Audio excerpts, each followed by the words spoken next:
Good morning, student. I hope everybody are fine at your place. Welcome to my first session of class. Myself, Vinod, Department of Computer Science. Today we are going to learn the first chapter, that is typical configuration of computer system.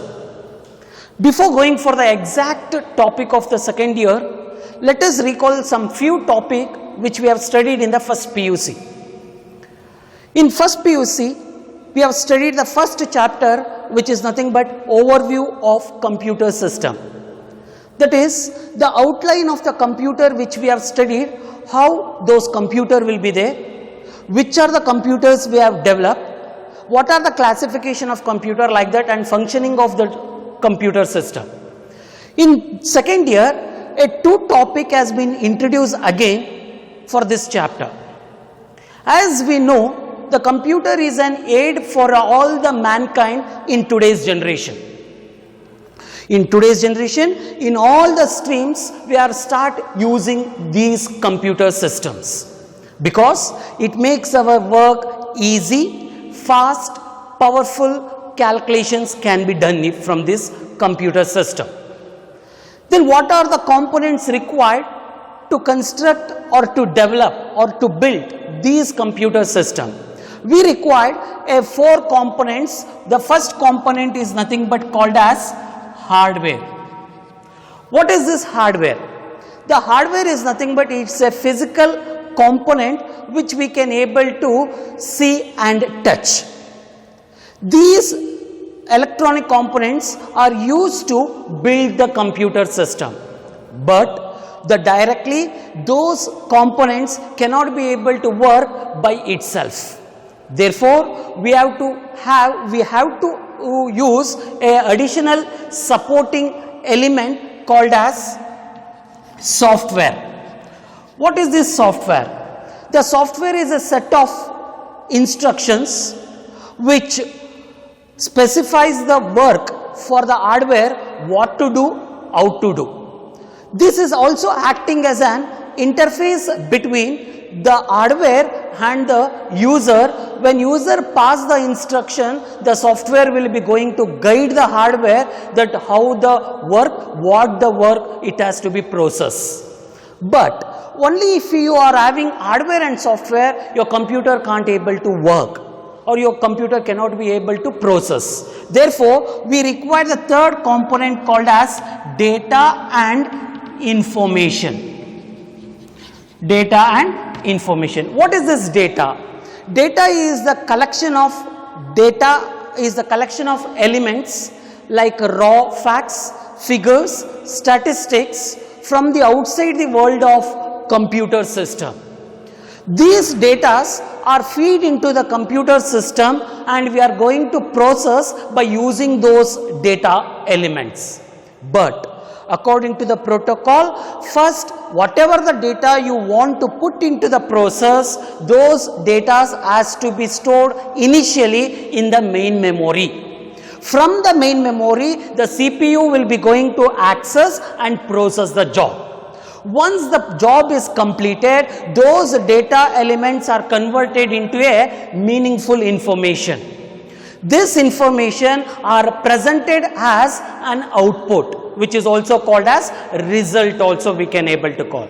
But if data is available, process can be done. As it is not possible. The command has to be provided or instruction has to be provided. Therefore, the fourth component is users. The user is the person who is going to feed the command or to pass the command or instruction for the computer system to process the job. When he pass the command, how my computer will be going to process the task? How the function he will be going to perform? While performing the function, he will be going to perform 4 levels of the functioning unit. That is the first level which accepts the data and a program as a input. My computer will accept the data or a program as a input. That's why the first stage of the functioning unit of a computer is the input, which we are going to pass the data or a program as a input devices.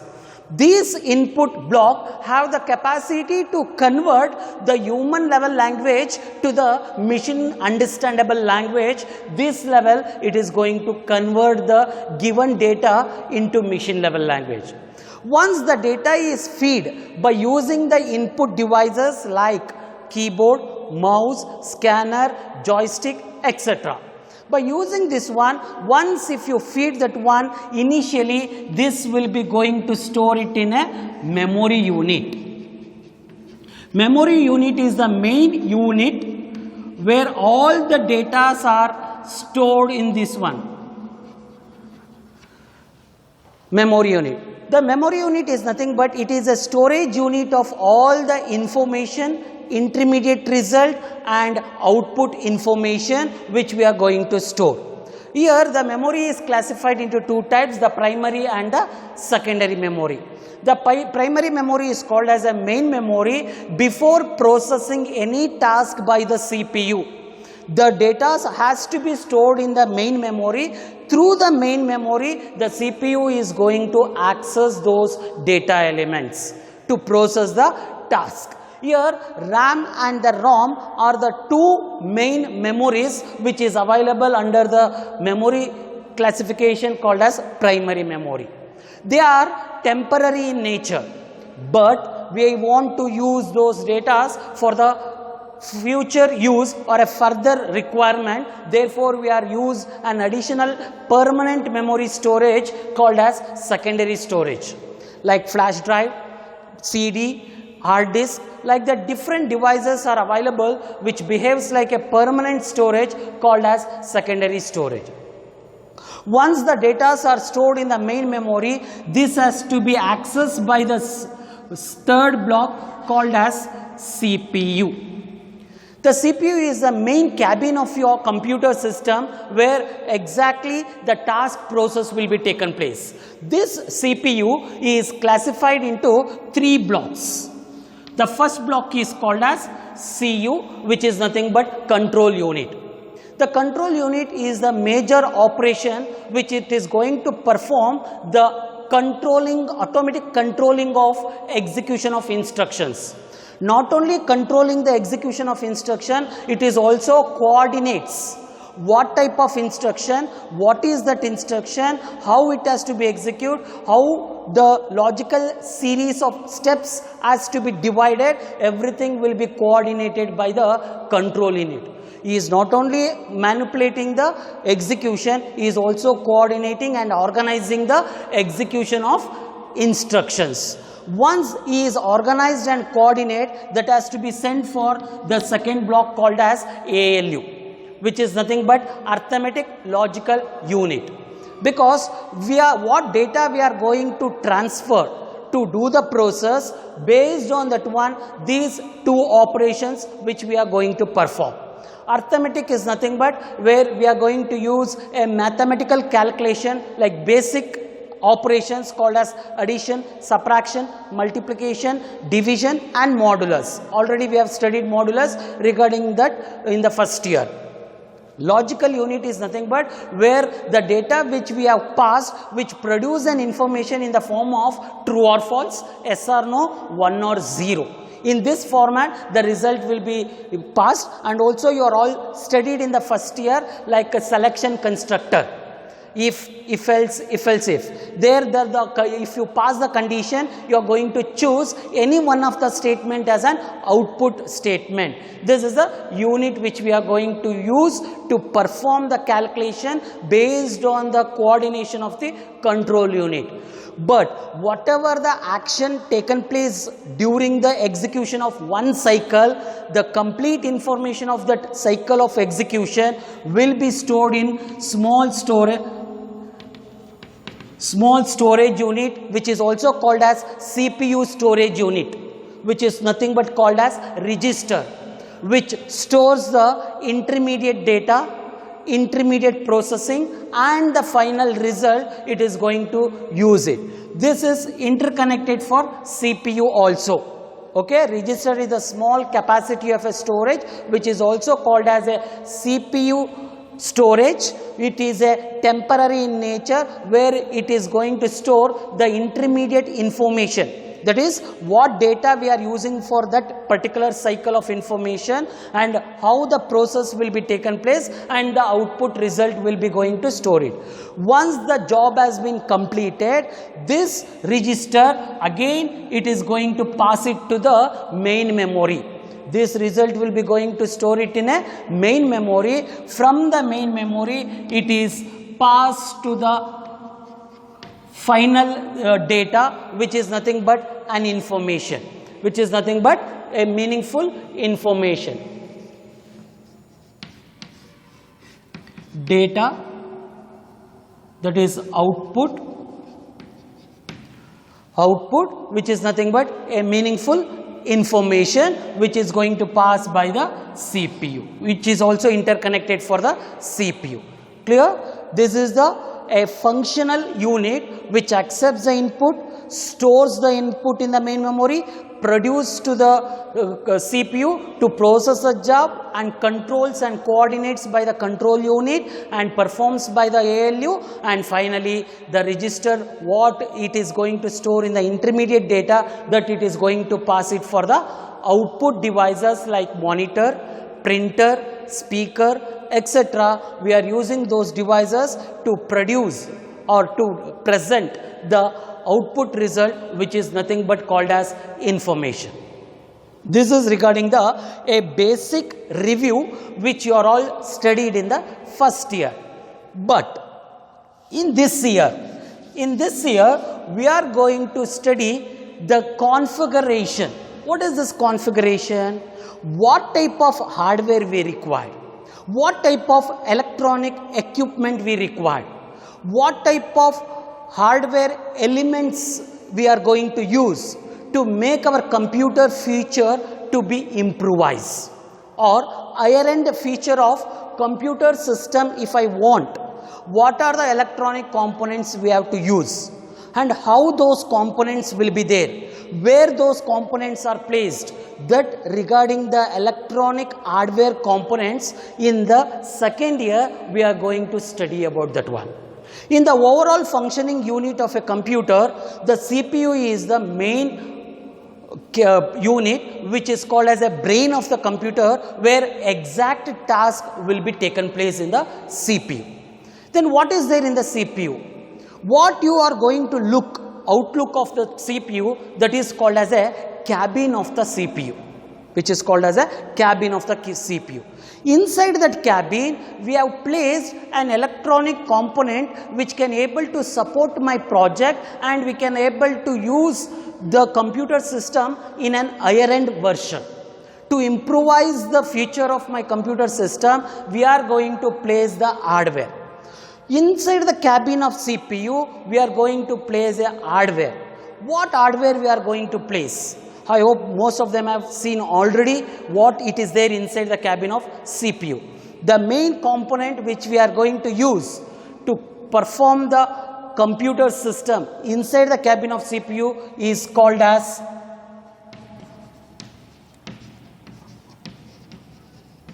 motherboard. Motherboard is the main circuit board which is placed inside the cabin of CPU. It is also called as printed circuit board, because today whatever the motherboard we are available in the market, that already the interconnection of each component is already printed in the form of a thin wires, which we can able to see on the back side of that motherboard. A silver line or a golden line it will be there, which is nothing but a printed board, which is a ready-made. This motherboard is acting as a interconnection of all the components of computer. This motherboard consists of so many ports, slots, interfaces, expansion slots, drive ports, sockets. Different block is available inside the motherboard. Each block is interconnected by an hub of a motherboard. Clear? Motherboard is a main circuit board which is also called as a printed circuit board, which have so many components are mounted on that motherboard. Example, interface, sockets, slots, RAM, hard drive, disk drive. So many ports are available on the motherboard. Therefore, the motherboard is acting as a hub. Hub is nothing but interface between the connection of each components of the motherboard. To interconnect each components of the motherboard, hub is going to act as a motherboard to get connection between each component. But this motherboard is been decided, and what type of motherboard required for my computer is going to be decided based on the three factors. The first factor is form factor. First factor is called as form factor. What is this form factor? The form factor is nothing but it's a geometrical dimension arrangement of a electronic equipment. In that motherboard, there is a dimensions, whether 2, 3, width is 2, 3, like that different dimensions are available on in the motherboard. Based on our requirement, the motherboard has been chosen. The geometrical dimension arrangement of an electronic component which has been developed by different companies with a different brand. According to our requirement, we are going to purchase those motherboard and we are going to place it and interconnect with all the hardwares of my computer. Normally we are going to use ATX motherboard. Advanced Technology Extended Motherboard is the commonly used motherboard in all the computer system. This is the first form factor where we are going to concentrate on the dimensions, in what way the electronic equipments are arranged on that motherboard. Okay, we have seen the form factor according to the geometrical dimension, and according to the requirement of our project, we are going to choose a particular motherboard which is called as a form factor. The second factors which we have to keep it in mind is called as chipset. What is this chipset? It is a main component of the computer on the main component of the motherboard, which is used to coordinate and transfer the data between the different components of our computer system. This is mainly we are going to use a standard chipset, where in future if you want to be upgradable, automatically it has to be upgradable. Due to that reason, we are going to use a standard chipset which is used to coordinate and transfer the data between the different components of the computer. The third one is processor socket or processor set also we can able to say. What is this processor set? It is a chip, a main chip which we are going to place on the motherboard.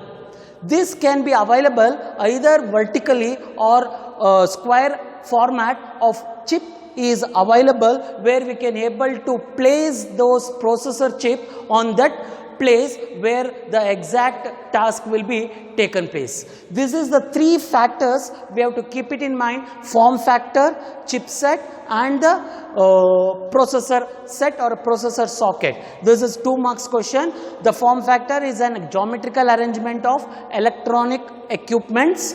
Chipset is used for coordinate and transfer of data between the different components of a computer system. Processor socket is nothing but which is available in the dimension of vertical or a square format, where we are going to place the exact processor chip on that place.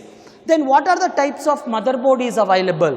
There are different types of motherboard is available in the market. The first one is called as XT motherboard.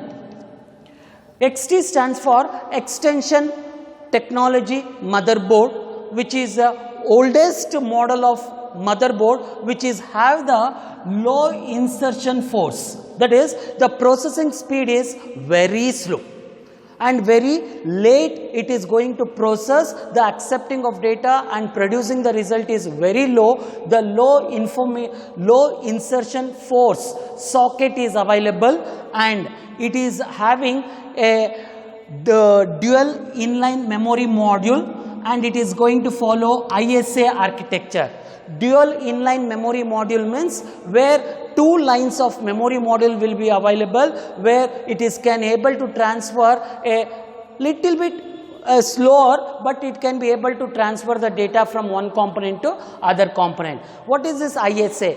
ISA is nothing but industrial standard architecture, where it has been developed the port to get connect with the modem or internet or any other input devices to the computer system, which is having the power connector of around 12-pin power connector is available to get the power, and no ports are available. No ports are available in this type of motherboard. XT motherboard stands for Extension Technology Motherboard, which is the old model of motherboard, which have the low insertion force socket is available, where the processing speed is very low, where it can be able to connect dual inline memory module, where a memory can be transferred and received, and it is having ISA industrial standard architecture, which is have the capacity to connect with the modem or input other higher end input devices, acceleration graphic card, like that we can able to connect, which can accept the 12-pin power connector. It does not have any port available. Example, Pentium 1, Pentium 2 are the two motherboard, which is an example for XT motherboard. What is this AT motherboard? Advanced Technology Motherboard. Advanced Technology Motherboard, which is a little bit higher end feature compared to the XT motherboard. Here we started implementing a pin grid array format of mounting the processor chip in the form of pin grid array. Pin grid array socket has been used. Here also ISA industrial architecture format of ports are available to get connect with the internet, modems, other higher end input output devices, and here we are having single inline memory module and dual inline memory module. Both it is available. The ports are being introduced. Ports are being introduced. Here we are having 20 to 25 pin power connector has been used to get connect with the power and interconnected the components of the motherboard. Here Pentium 3 processor is an example for AT motherboard. Okay, but here compared to the XT, AT is the little bit higher end feature of motherboard. The third one is Baby AT. Third one is Baby AT. It is the motherboard which is having the both the feature of XT and AT. Whatever the features is available in XT and whatever the features available in AT, both the features are combined, and we have developed this motherboard. Pin grid array, same pin grid array, and ST-RAM. ST-RAM, that is synchronized dynamic RAM, and DDR-RAM, double data rate RAM. That is what the data transfer which we are able to see in XT and AT. This motherboard is having the capacity of transferring double the data. Double the data, where we can able to transfer from one component to the another component. Here also ISA has been used, and here 25 pin power connector has been used. Therefore, this is the very good motherboard, because when compared to XT and AT, because both the feature is available in this Baby AT. The example of motherboard is 4. Pentium 4 processor socket, and Pentium 3 also it is there. 3 and 4 both, because 3 is already used in AAT, that's why we are using in this processor only. Processor socket, that is Pentium 4 and 3 are the two motherboard which is called as a baby AT motherboard, which have all these features. The last one is the advanced technology extended, which is the higher end version of the motherboard, which is having the socket of micro pin grid array, and which is going to support for a serial advanced technology attachment, which is used this port to transfer the data between the RAM and the CPU, and which is having the capacity to transfer the dual data rate RAM. You can say DRAM here and here DDR RAM, and ports, sockets, different types of sockets and the ports are been mounted. For example, to get interconnected, microphone, web camera, whatever the things is there, all the ports and sockets are available in this type of motherboard. Example is a dual core, the quad core, i5, i3, i6, dual core, Pentium 4 are the example for the ATX motherboard. Till here we have studied regarding the what is motherboard, what are the factors we have to keep it in mind to concentrate on the type of motherboard, that is factors of motherboard, and the third one is we have studied regarding the types of motherboard. There are 4 types: XT, AT, baby AT, next ATX are the 4 types of motherboard which is available in the market. Let us wind up this today's session. Thank you.